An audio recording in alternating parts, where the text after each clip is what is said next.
Cheers guys, Epix911, welcome to the Elitist Geek and another edition of Passenger Seat Video. This is my 40-kilometer commute. Every single day I do this, and that's because of the lovely city that I live in. We have bottlenecks over a little river called the Fraser River. And anytime you work and live on opposing sides of said river, you have commuting time. And we've got a unique situation with some toll bridges right now, like a new bridge that we're using tolls to pay for, but that just pushes everybody else to the non-tolling bridges, and it's basically created a gong show of epic proportions.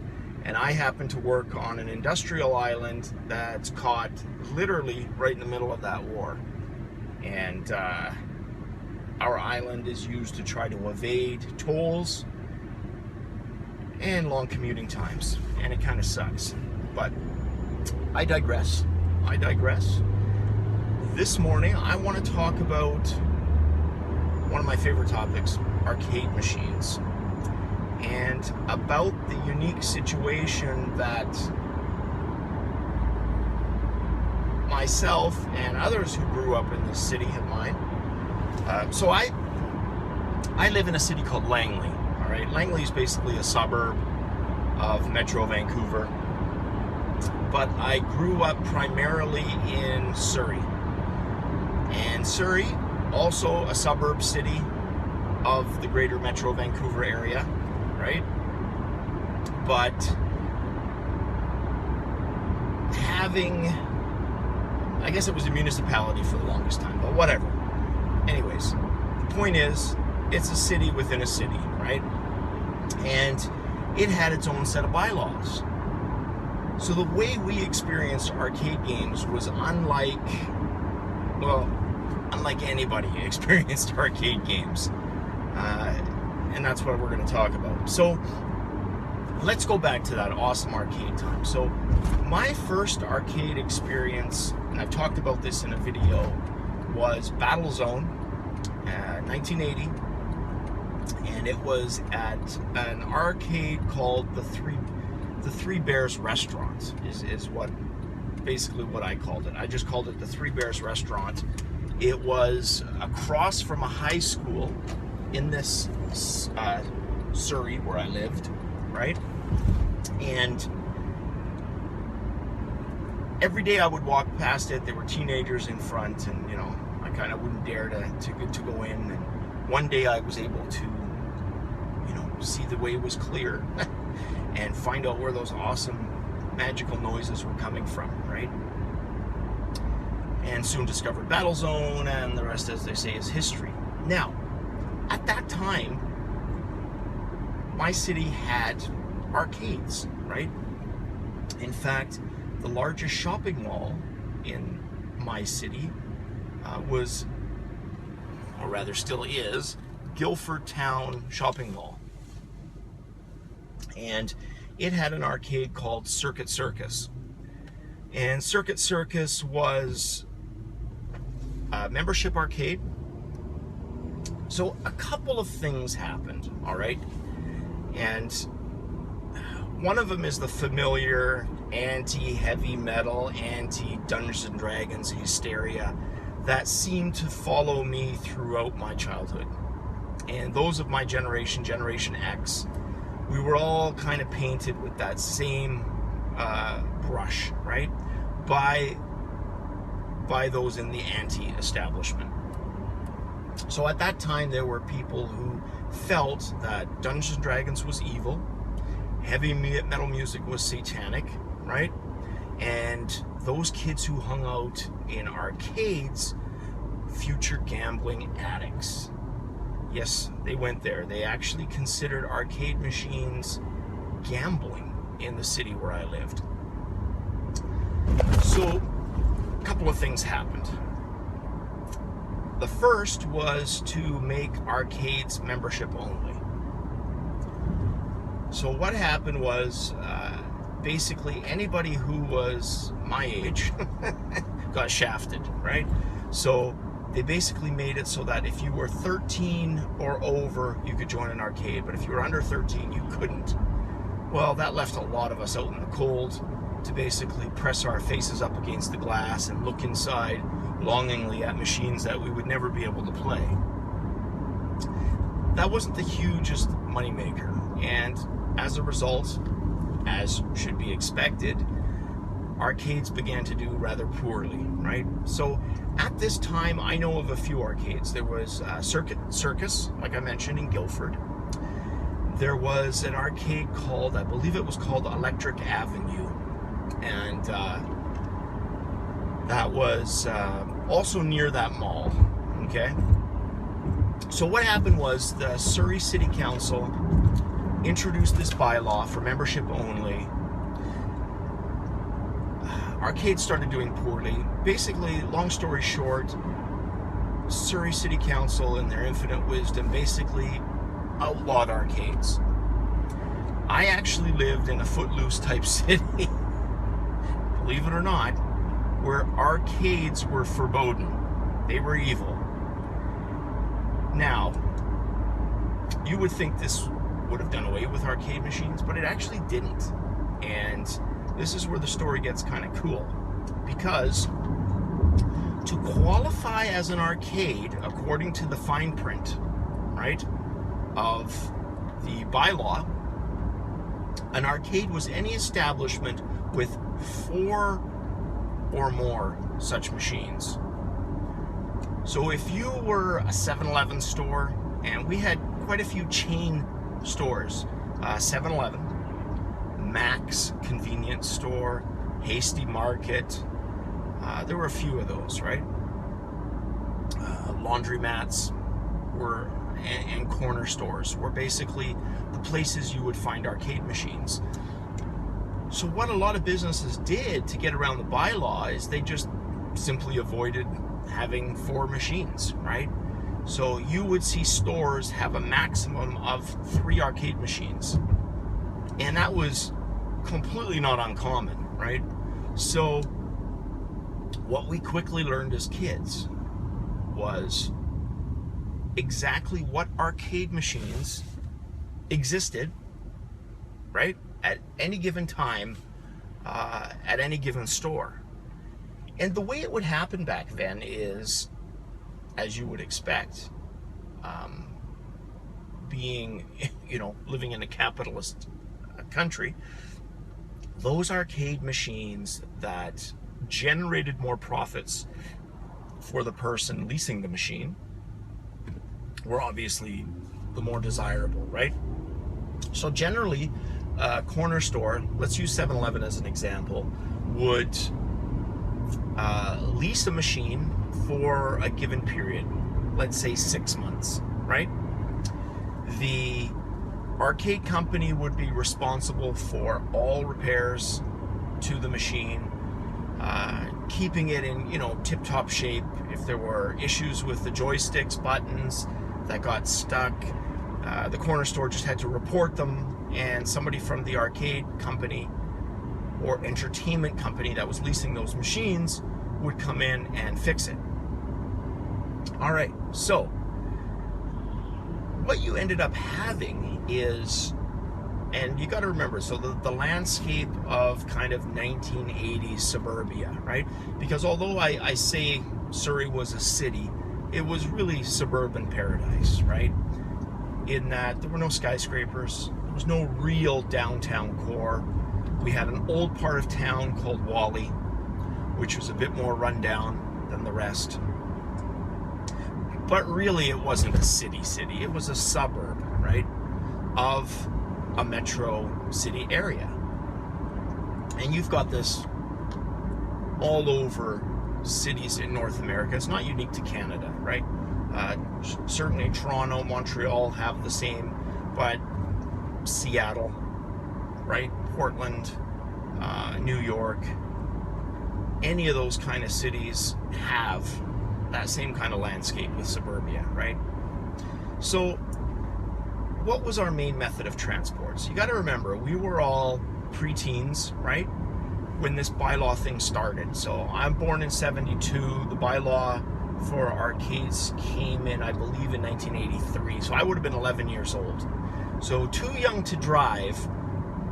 Well, most of us either skateboarded or BMX'd. All right. And BMX bikes, I don't even know if I'm using the correct terminology anymore, because now you've got street bikes, right, like 10 speeds and stuff, and then you've got your mountain bikes. But BMX bikes are really just for stunts now, right? Like you've got BMX tracks, but whatever. Anyways, not important. What was important is we all had a bike, and as can be expected back then, we were Gen Xers, you know, we were pretty active because there was no internet, there was no, you know, some of us had Ataris and consoles, absolutely, but we were still a very mobile generation, right? There were no cell phones. You basically left your house and you were out of communication until you either used a payphone, right? Your parents ran into you, etc. There was no quick way to communicate with people. And damn, that was nice, but that's a whole other story.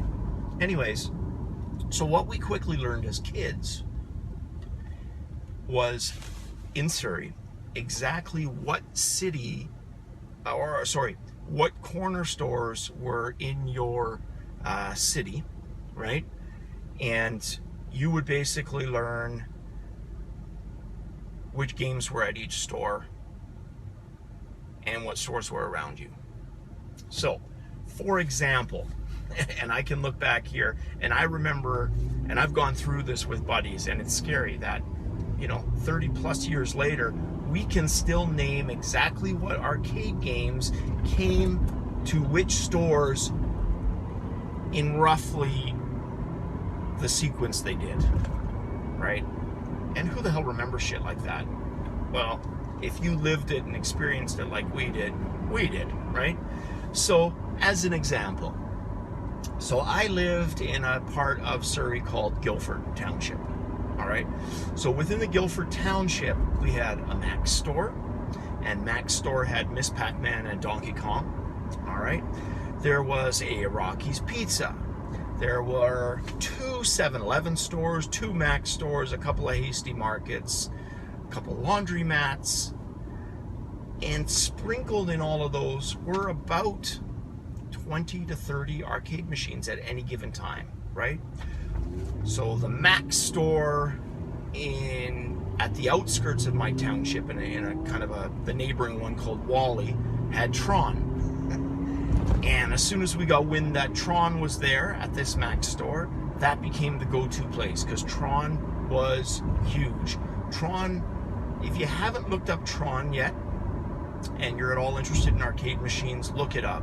It was a really cool game with a really cool controller concept, and it was one of the first games that let you sample within its game several different control styles, right? So you would be using, for one mini game, a joystick, and the next mini game you might be using, you know, like a spinner style, right? Like what you would use for Arkanoid. So Tron was huge. But again, Omega Race, you know, this was a vector-based game that was very popular at the time. We knew exactly where that was. That was at a sub-stop, also in Wally, right? So Donkey Kong, Miss Pac-Man, you'd go there. Elevator Action, there was a Korean store, and we just called it the Korean store. Now, many of the corner stores are Korean. Back then, it was still hit or miss, right? So when you talked about the Korean store, well, we were really referring to one store. But this Korean store would always have 3 arcade machines, right? Which was the maximum amount before you were considered an arcade. And it was an awesome store. They would have all the coolest games. So if I remember some of my favorite games, they were at that store. Rygar, which I still to this day play, right? You guys see me play Rygar quite frequently in some of my arcade videos. Mat Mania, which is still one of the best wrestling games of all time. Coco Savage, beware. What a wicked wrestling game. some luck involved, but some skill and real timing requirements in that game. All right. They also were the only corner store to have one of those Nintendo 10-in-1s. And what this was, if you're not aware of them, it was basically an NES console within an arcade machine. So it played actual NES games. You'd pay a quarter, you'd select one of 10 NES games and play that. But it was basically 10 games on one board, right? One arcade board. And I believe they were called 10-in-1s. Nintendo 10-in-1s, right?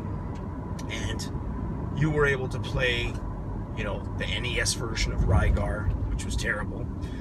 Castlevania, Super Mario World, of course, right? Which was the hugely popular game at that time.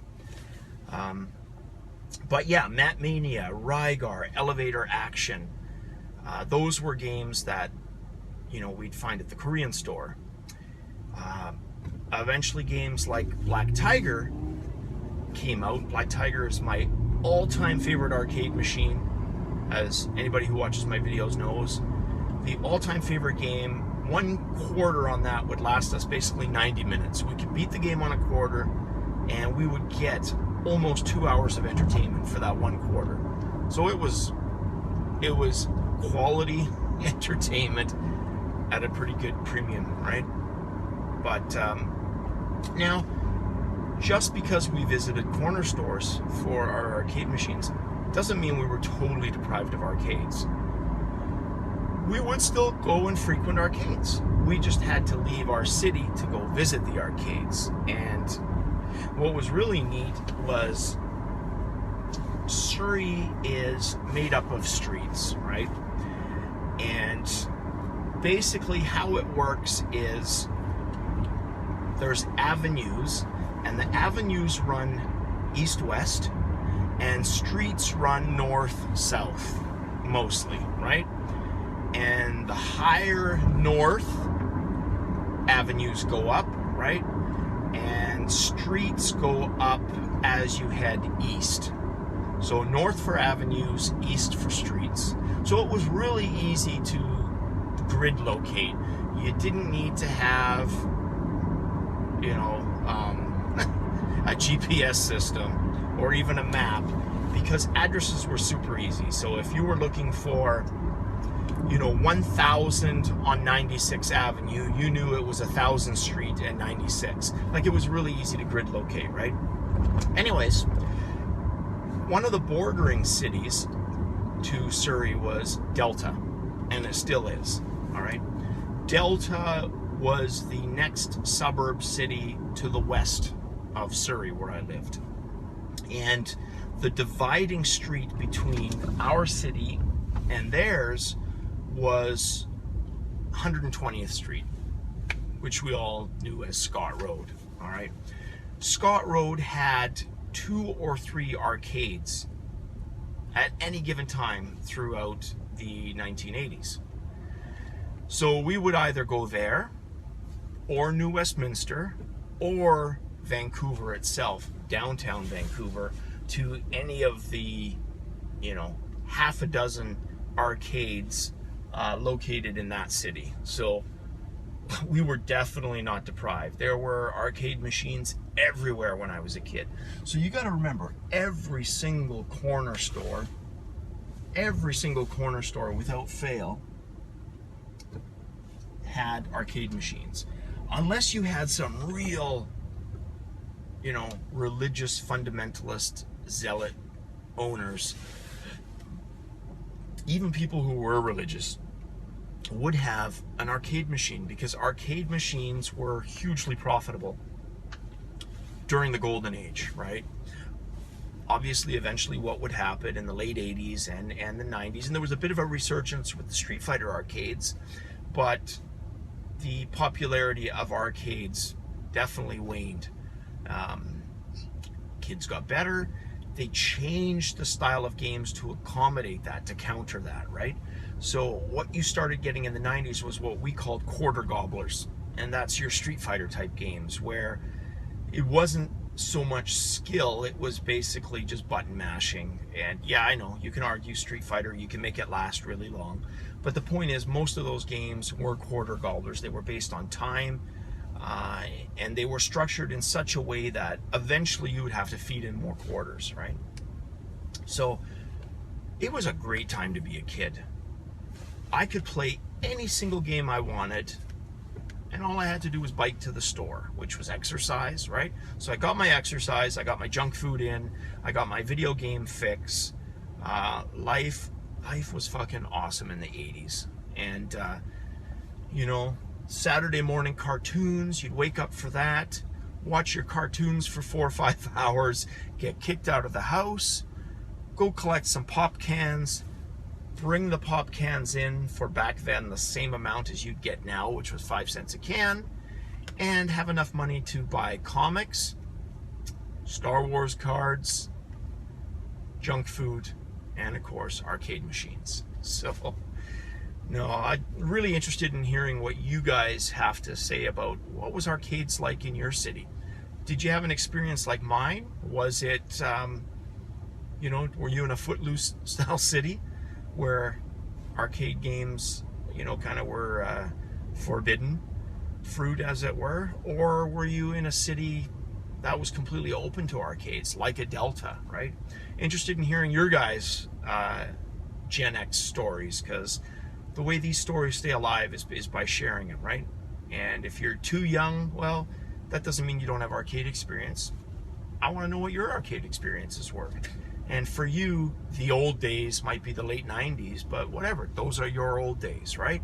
And I'm equally interested in hearing about them. So, as always, guys, till the next video, till my next commute, cheers.